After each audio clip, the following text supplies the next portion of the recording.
क्यों मुझे रिश्ते बनाने से डर लगता है।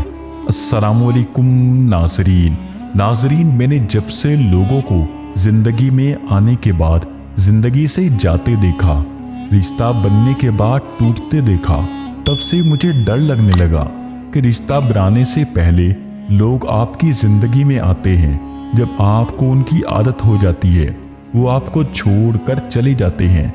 कई जानबूझकर छोड़ देते हैं, कई किसी मजबूरी के सबब चले जाते हैं, चाहे आपको उनके बगैर रहना भी ना आता हो, मगर सब अपनी आदत डालकर आखिर चले जाते हैं। जाना ही होता है तो आते ही क्यों हैं? मत आया करें ना, फिर क्यों आदतें खराब करते हैं दूसरों की। इसीलिए मुझे रिश्ते बनाने से डर लगता है। बंदा अकेला हो तो ही बेहतर रहता है, तन्हाई ही अच्छी साथी होती है बस।